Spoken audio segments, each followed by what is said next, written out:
जय श्री कृष्णा मित्रों, आज मैं आप सबको गरुड़ पुराण के 16वां अध्याय हिंदी में बताने जा रहा हूँ। इस अध्याय में मनुष्य शरीर प्राप्त करने की महिमा, धर्माचरण ही मुख्य कर्तव्य, शरीर और संसार की दुख रूपता तथा नश्वरता, मोक्ष धर्म निरूपण की महिमा के बारे में बताया गया है।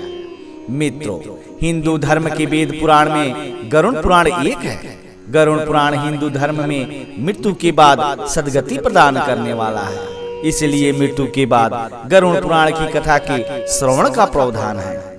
इस पुराण में मनुष्य को पाप कर्मों से बचने का प्रावधान बताया गया है। गरुड़ पुराण के अधिष्ठाता देव भगवान विष्णु माने जाते हैं।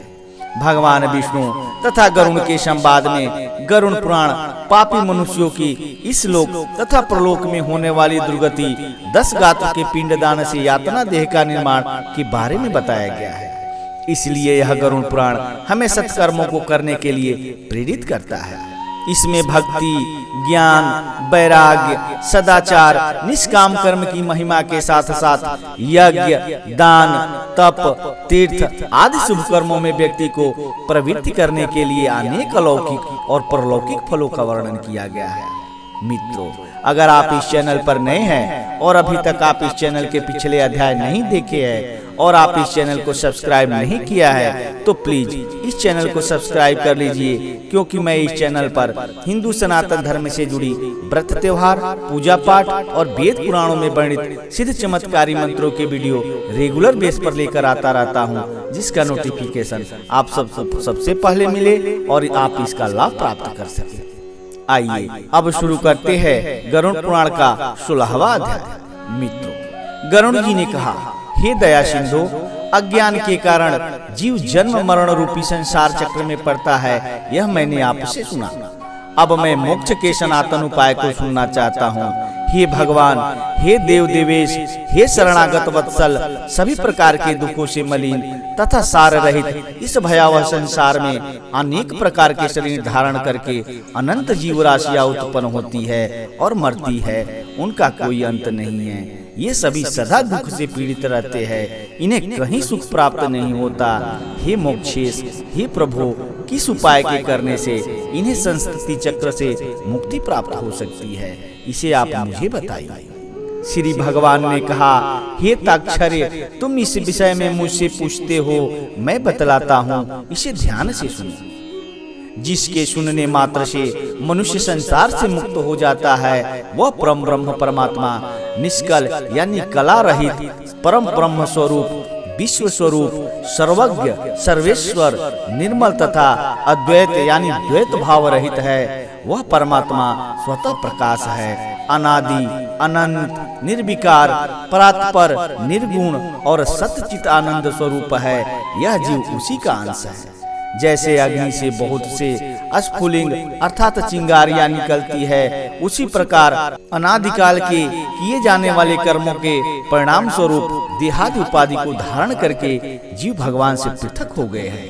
वे जीव प्रत्येक जन्म में पुण्य और पाप रूप सुख दुख प्रदान करने वाले कर्मों से नियंत्रित होकर तत् जाति के योग से देह यानी शरीर वायु कर्मानुरोधी भोग प्राप्त करते हैं।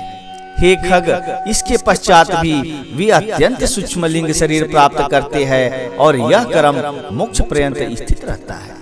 ये जीव कभी स्थावर यानी वृक्ष लतादि जड़ योनियों में पुनः कृमियों के में तदंतर जलचर पक्षी और पशु योनियों को प्राप्त करते हुए मनुष्य योनि को प्राप्त करते हैं। फिर धार्मिक मनुष्य के रूप में और पुनः देवता तथा देव योनियों के पश्चात क्रमशः मोक्ष प्राप्त करने के अधिकारी होते हैं। विद्विज, स्वेदज और पिंडज यानी जरायुज, इन 4 प्रकार के शरीरों को सहस्त्रों बार धारण करके उनसे मुक्त होकर सुकृतिवश यानी पुण्य प्रभाव से जीव मनुष्य शरीर प्राप्त करता है, और यदि वह ज्ञानी हो जाए तो मोक्ष प्राप्त कर लेता है।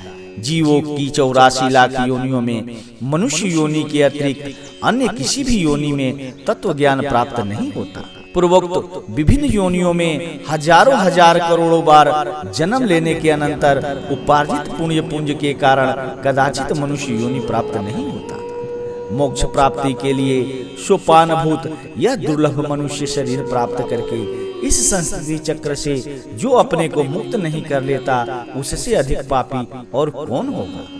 उत्तम मनुष्य शरीर में जन्म प्राप्त करके और समस्त स्वष्ट संपन्न अविकल इंद्रियों को प्राप्त करके भी जो व्यक्ति अपने हित को नहीं जानता वह ब्रह्मघातक होता है। शरीर के बिना कोई भी जीव पुरुषार्थ नहीं कर सकता, इसलिए शरीर और धन की रक्षा करता हुआ इन दोनों से पुण्योपार्जन करना चाहिए। मनुष्य को सर्वदा अपने शरीर की रक्षा करनी चाहिए, क्योंकि शरीर सभी पुरुषार्थों का एकमात्र साधन है, इसलिए उसकी रक्षा का उपाय करना चाहिए।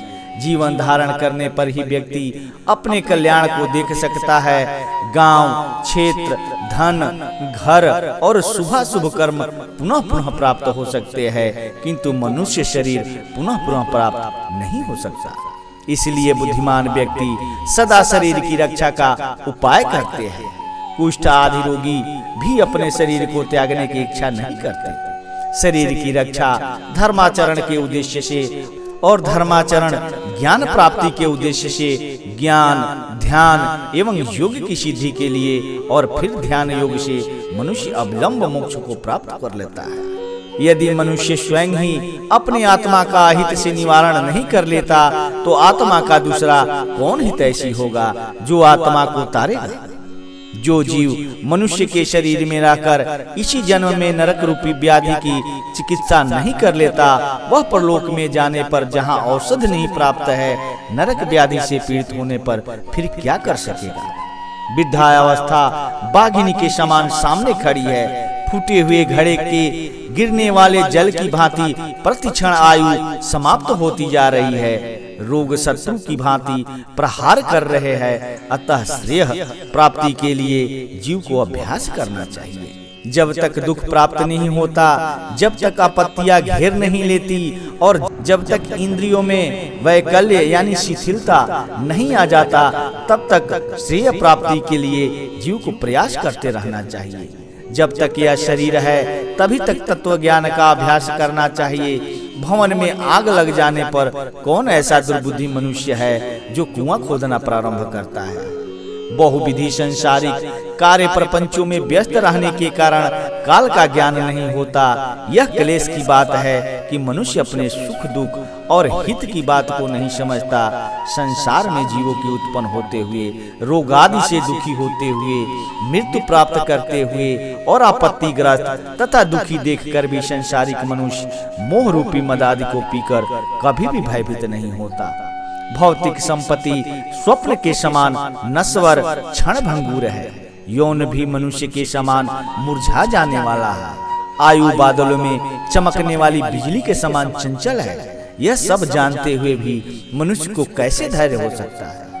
एक तो मनुष्य की 100 वर्षों की वायु ही बहुत थोड़ी है, उसमें भी निद्रा और आलस्य के वशीभूत होकर उसका आधा भाग बीत जाता है और जो शेष है वह भी बाल्यावस्था, रोग और जरा में होने वाले दुखों से चला जाता है और जो थोड़ा बचा वह भी निष्फल ही बीत जाता है।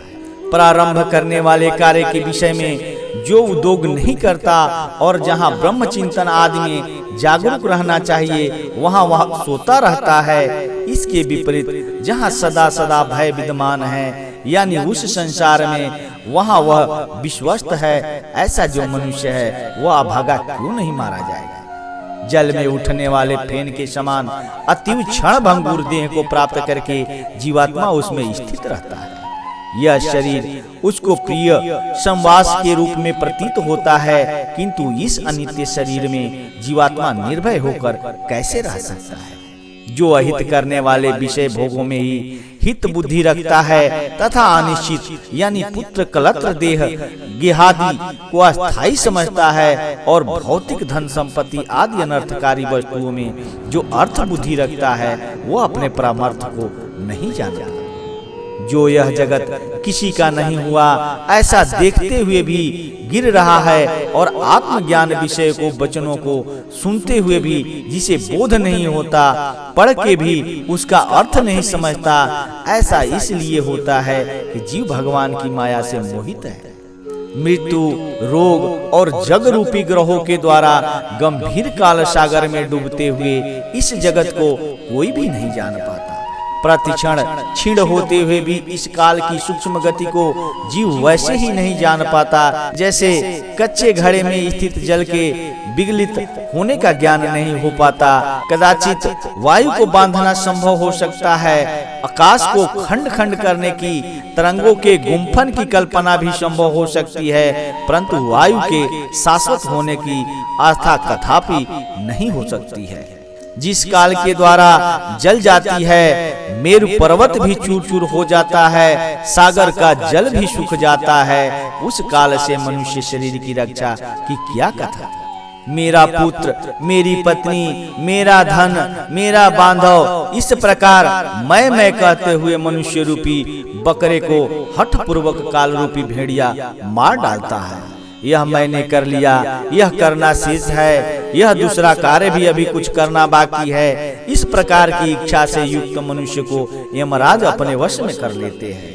कल किए जाने वाले कार्य को आज, अपराह्न में किए जाने वाले कार्य को पूर्वाह्न में ही कर लेना चाहिए, क्योंकि मनुष्य ने अपना कार्य कर लिया है अथवा नहीं, इसकी प्रतीक्षा मृत्यु नहीं करती। वृद्धावस्था जिसको रास्ता दिखाने वाली है, अत्युग्र रोग ही जिसके सैनिक है, ऐसे मृत्यु रूपी शत्रु के तुम सम्मुख स्थित हो, फिर उस प्रबल शत्रु से रक्षा करने वाला परमात्मा की ओर क्यों नहीं देखते, अर्थात उनकी ओर उन्मुख क्यों नहीं होते। तृष्णा रूपी शूल में बिधे हुए और विषय वासना रूपी घिसे सिंचे हुए तथा राग द्वेष रूपी अग्नि में पके हुए मनुष्य को मृत्यु खा जाती है। यह जगत ऐसा ही है कि इसमें मृत्यु बालकों, युवकों, वृद्धों और गर्भावस्था जीवों को सभी को अपना ग्रास बना लेती है। जब जीव अपनी देह को भी यही छोड़कर यमलोक को चला जाता है, तो फिर स्त्री, माता, पिता और पुत्र आदि से किस प्रयोजन से संबंध स्थापित किया जाए।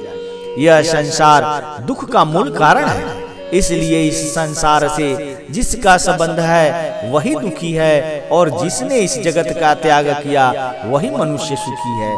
दूसरा कोई भी कहीं भी सुखी नहीं है। यह संसार सभी प्रकार के दुखों का उत्पत्ति स्थान है, सभी आपत्तियों का घर है और सभी पापों का आश्रय स्थान है। इसलिए ऐसे में संसार को क्षण मात्र में त्याग देना चाहिए।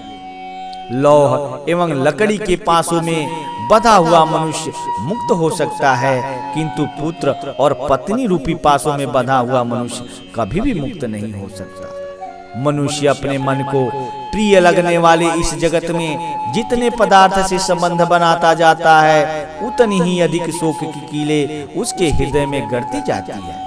यह बड़े खेद की बात है कि मनुष्य के देह में स्थित शब्द, स्पर्श, रूप, रस, गंध विषयों का आहार करने वाले इंद्रिय रूपी चोरों ने इस लोक के समस्त धन को अपहृत करके इसे नष्ट कर दिया है, अर्थात परलोक के लिए हितकारी धर्म रूपी जो धन है उसका इंद्रियों ने हरण कर लिया है। मांस लोभी मत्स्य जैसी बंसी में लगे हुए लोहे के अंकुश को नहीं जान पाता, उसी प्रकार विषयों से प्राप्त होने वाले सुख के लोभ से जीव यम यातना की परवाह नहीं करता।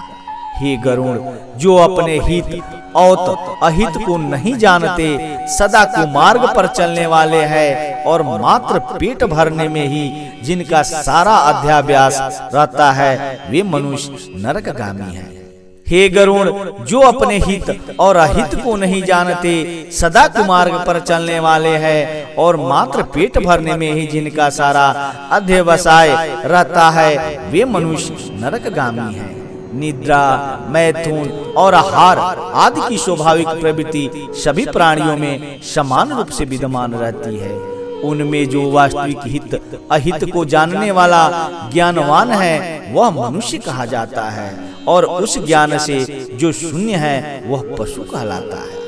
मूर्ख मनुष्य प्रातः काल मलमूत्रों के वेग से, मध्य दिन में क्षुधा और तृषा से तथा रात्रि में काम कीड़ा और निद्रा से बाधित रहता है। हाय, यह खेद की बात है कि अज्ञान से मोहित होकर सभी जीव अपनी देह, धन, पत्नी आदि में आसक्त होकर बार बार पैदा होता है और मर जाता है। इसलिए सदा आसक्ति का त्याग कर देना चाहिए और यदि उसका सर्वथा त्याग ना हो सके तो महापुरुषों के साथ संबंध बनाना चाहिए, क्योंकि संत पुरुष संसारिक शक्ति रूपी रोग के भेषज है। सत्संग और विवेक ये दोनों ही व्यक्ति के दो निर्मल नेत्र है। जिस व्यक्ति के पास ये नहीं है वह अंधा है। अंधा मनुष्य कुमार्गगामी क्यों नहीं होगा? अपने अपने वर्ण और आश्रम के लिए शास्त्र बोधित आचारों का पालन करने में संलग्न रहने वाले सभी मनुष्य यदि परम धर्म को नहीं जानते तो वे दंभाचारी व्यर्थ में नष्ट हो जाते हैं। कुछ लोग अनेक प्रकार की क्रियाओं को करने का प्रयत्न करते हैं और कुछ अनन्य व्रत उपवास आदि में संलग्न रहते हैं। अज्ञान से आवृत्ति आत्मा वाले कुछ लोग ढोंगी बनकर विचरण करते हैं। कर्मकांड में आस्था रखने वाले मनुष्य शास्त्र बोधित नाम मात्र की फल श्रुतियों से संतुष्ट होकर के मंत्रोच्चारण और होमादि कृतियों से तथा यज्ञ से विस्तृत विधानों से भ्रांत रहते हैं। उन्हीं में वह उलझे रहते हैं। मेरी माया से विमोहित होकर शरीर को सुखाने वाले मूर्ख लोग एक भुक्त उपवास आदि व्रतों का आचरण करके परोक्ष यानी परम गति को प्राप्त करना चाहते हैं। शरीर को दंड देने मात्र से क्या अविवेकी पुरुषों को मुक्ति प्राप्त हो सकती है? बल्मिक यानी सांप की बाबी को ताड़न करने मात्र से क्या कहीं भी महासर्प की मृत्यु होती है? बड़ी लंबी जटाओं के भार को ढोने वाले और मृग चर्म आदि से युक्त दंभिक पुरुष वेश धारण करके ज्ञानी की भांति ही लोक में भ्रमण करते हैं और लोगों को भी भ्रमित करते हैं। संसारिक सुख में आसक्त जो व्यक्ति मैं ब्रह्म ज्ञानी हूँ ऐसा कहता है, वह कर्म मार्ग तथा ब्रह्म ज्ञान मार्ग दोनों मार्गों से भ्रष्ट हो जाता है। उसे चंडाल की भांति छोड़ देना चाहिए। संसार में, घर में और अरण्य में लज्जा त्याग कर समान रूप से नग्न होकर गर्दभ आदि पशु भी विचरण करते हैं, तो क्या इस आचरण से वे संसार से विरक्त हो जाते हैं? यदि मिट्टी और भस्म के धारण करने मात्र से मनुष्य मुक्त हो जाए तो मिट्टी और भस्म में शयन करने वाला वह कुत्ता भी क्या मुक्ति प्राप्त कर लेगा? घास पात और जल का आहार करने वाले तथा निरंतर जंगल में निवास करने वाले सिंगाल चूहे तथा मृग आदि पशु भी क्या तपस्वी योगी हो जाते हैं? अर्थात अन्न छोड़ देने, ग्राम या नगर में निवास छोड़कर वन में रहने मात्र से कोई सन्यासी नहीं हो जाता। मंडूक अर्थात मेढक और मत्स्य आदि जलचर जीव जन्म से लेकर मृत्यु पर्यंत गंगा आदि नदियों में निवास करते हैं, तो क्या योगी हो जाते हैं? कबूतर सिलवृत्ति यानी कक्कड़ का आहार करने वाले हैं तथा चातक कभी भी भूमि पर स्थित जल को नहीं पीते, तो क्या इससे वे व्रती हो जाते हैं? इसलिए हे खगेश्वर, पूर्वोक्त संपूर्ण कर्मानुष्ठान केवल लोक रंजन मात्र के लिए है। मोक्ष का कारण तो साक्षात तत्व ज्ञान ही है। हे खग, खड दर्शन रूपी महाकूप में पड़े हुए मनुष्य रूपी पशु परमार्थ को नहीं जानते हैं, क्योंकि वे पशु पास से नियंत्रित रहते हैं। वेद और शास्त्र रूपी घोर समुद्र में इधर उधर ले जाए जाते हुए कुतार्किक व्यक्ति खंडुम्रियो यानी क्षुधा पिपासा शोक मोह और जन्म मृत्यु को खंडुम्री कहा जाता है, इससे ग्रस्त होकर वह स्थित रहते हैं।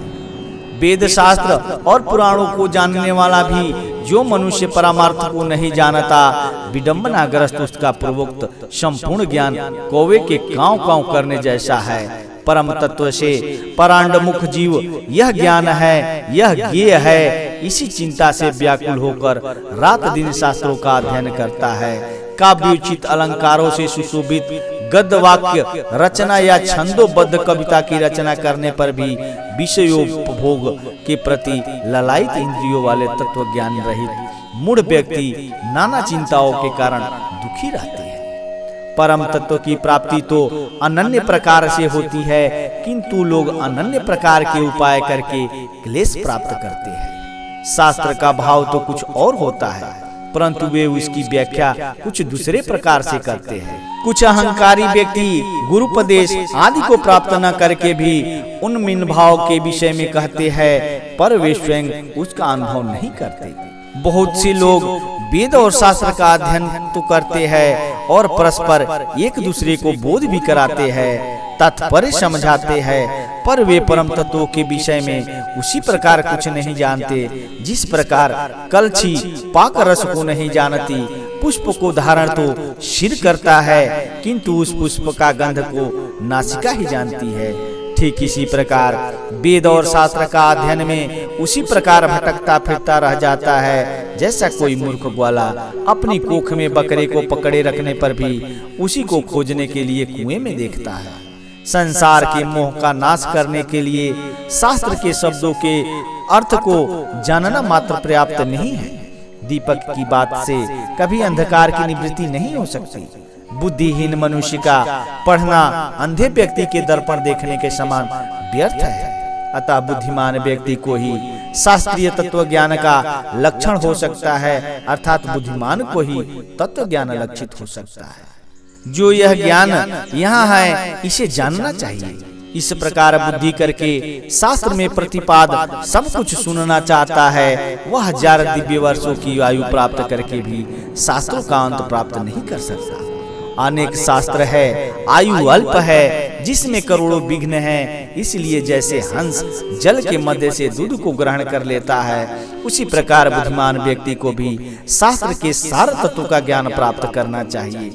वेद शास्त्रों का अभ्यास कर वहां से तत्व ज्ञान प्राप्त करके बुद्धिमान मनुष्य को ग्रहण करना चाहिए। जैसे धान चाहने वाला व्यक्ति धान ग्रहण करके पलाल अर्थात पुआल को छोड़ देता है, ठीक उसी तरह उसे भी अन्य सभी शास्त्रों को छोड़ देना चाहिए। जैसे अमृत से तृप्त व्यक्ति के लिए भोजन की कोई आवश्यकता नहीं होती, उसी प्रकार हेताक्षर्य तत्व ज्ञान को शास्त्र से कोई प्रयोजन नहीं होता। हे विनीतात्मज, वेदाध्ययन से मुक्ति प्राप्त होती है और न शास्त्रों के अध्ययन से ही मोक्ष की प्राप्ति ज्ञान से ही होती है, किसी दूसरे उपाय से नहीं हो सकती। जिस प्रकार मुक्ति के लिए ना तो आश्रम धर्म का अनुष्ठान कारण है, ना दर्शनों का अध्ययन कारण है, उसी प्रकार स्रोत अस्मार्थ कर्म भी कारण नहीं है, मात्र ज्ञान ही मोक्ष का उपाय है। गुरु का वचन ही मोक्ष देने वाला है,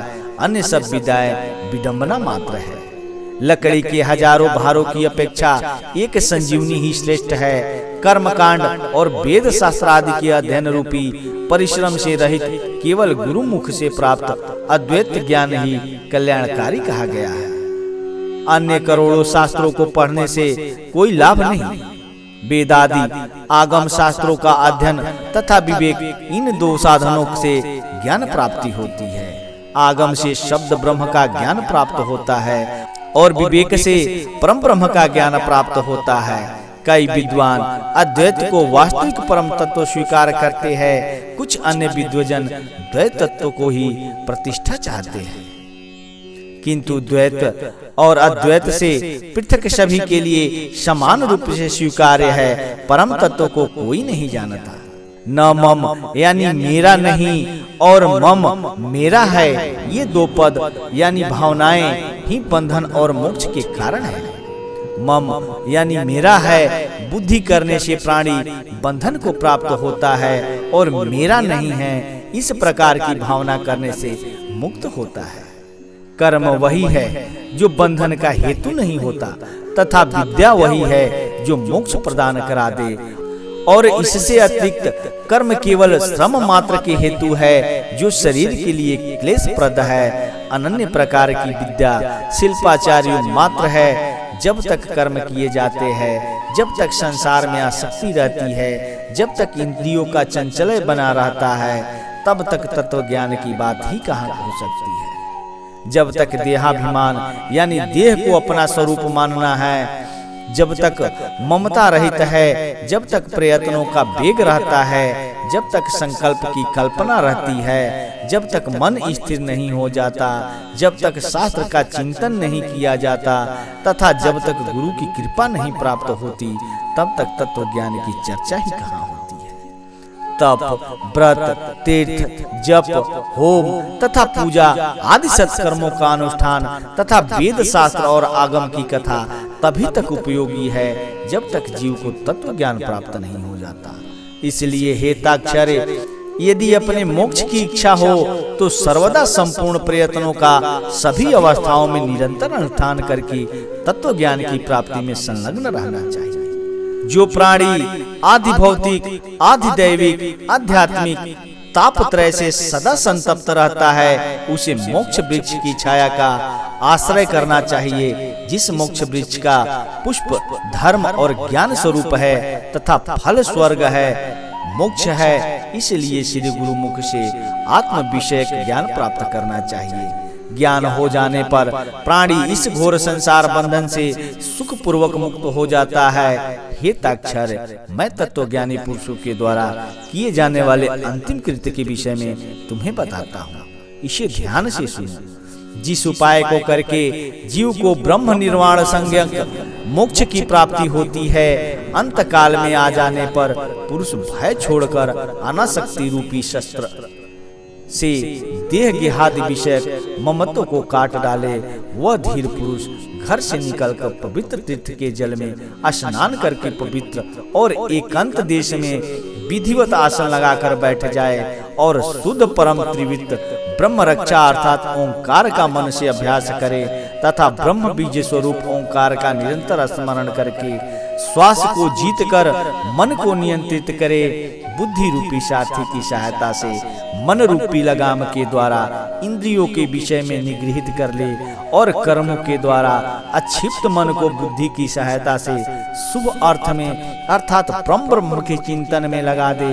मैं ब्रह्मा हूँ, मैं परम धाम हूँ और मैं परम पद रूपी ब्रह्मा मैं हूँ। ऐसी समीक्षा करके अपनी आत्मा को निष्कल परमात्मा में लगा दे और ओम इस एकाक्षर ब्रह्म का उच्चारण करता हुआ तथा मेरा स्मरण करता हुआ जो मनुष्य देह त्याग करता है वह इस संसार से तर जाता है और परम गति को प्राप्त करता है। मान और मोह से रहित तथा आसक्ति से उत्पन्न होने वाले दोषों को जीत लेने वाले सुख दुखादि द्वंद्वों से मुक्त ज्ञानी पुरुष उस शाश्वत अविनाशी परम पद को प्राप्त होते हैं। जो व्यक्ति राग और द्वेष रूपी मलों का अपहरण करने वाले ज्ञान रूपी जलाशय और सत्य स्वरूप जल वाले मानस तीर्थ में स्नान करता है वह मोक्ष प्राप्त कर लेता है। जो प्रौढ़ वैराग्य को धारण करके अन्य भावों का परित्याग कर केवल मध्युष्क भावना के द्वारा मेरा भजन करता है, ऐसा पूर्ण दृष्टि रखने वाला अमलांतरात्मा संत ही मोक्ष को प्राप्त होता है। तीर्थ में मृत्यु हो जाए इस उत्कंठा से उत्सुक होकर जो अपने घर का परित्याग करके तीर्थ में निवास करता है और मुक्ति क्षेत्र में मरता है वही मोक्ष प्राप्त करता है। अयोध्या, मथुरा, कनखल, हरिद्वार, काशी, कांची, अवंतिका और द्वारतीपुर ये 7 पुरिया मोक्ष देने वाली है। हे ताक्षार्य, मैंने सनातन मोक्ष धर्म को तुम्हें बता दिया। ज्ञान और वैराग्य से रहित इसे सुनकर पुरुष मोक्ष प्राप्त करता है। तत्वज्ञ पुरुष मोक्ष प्राप्त करते हैं, धार्मिक पुरुष स्वर्ग को प्राप्त करते हैं, पापियों की दुर्गति होती है और पशु पक्षी आदि पुनः पुनः जन्म मरण रूपी संसार में भ्रमण करते हैं। इस प्रकार सभी शास्त्रों का स्वारोद्वार मैंने 16 अध्यायों में कह दिया। अब और क्या सुनना चाहते हो? सूत जी ने कहा, हे राजन, गरुण जी ने भगवान के मुख से ऐसा वचन सुनकर उन्हें बार बार प्रणाम करके अंजलि बांधकर इस प्रकार कहा। गरुण जी ने कहा, हे देवाधिदेव भगवान, हे नाथ, हे प्रभु, आपने अमृतमय वचनों को सुनाकर आपने मुझे भव सागर से तार दिया है। अब मेरा संदेश समाप्त हो गया है और मैं कृतार्थ हो गया हूँ, इसमें कोई संशय नहीं है। ऐसा कहकर गरुड़ जी ने मौन होकर भगवत परायण हो गए। स्मरण करने से जो दुर्गति का हरण कर लेते हैं, पूजन और यज्ञ के द्वारा जो सद्गति प्रदान करते हैं और अपनी परम भक्ति के द्वारा जो मुक्ति प्रदान करते हैं, वे हित मेरी रक्षा करे। इस प्रकार गरुड़ पुराण के अंतर्गत सारोद्वार में भगवान विष्णु और गरुड़ के संवाद में मोक्ष धर्म निरूपण नामक 16वां अध्याय पूरा हुआ। मित्रों, मुझे आशा है कि आप सबको यह 16वां अध्याय अच्छी तरह से समझ में आ गया होगा। अगर आपको अच्छा लगा हो तो प्लीज इस चैनल को एक लाइक और सब्सक्राइब जरूर कर लेना। धन्यवाद।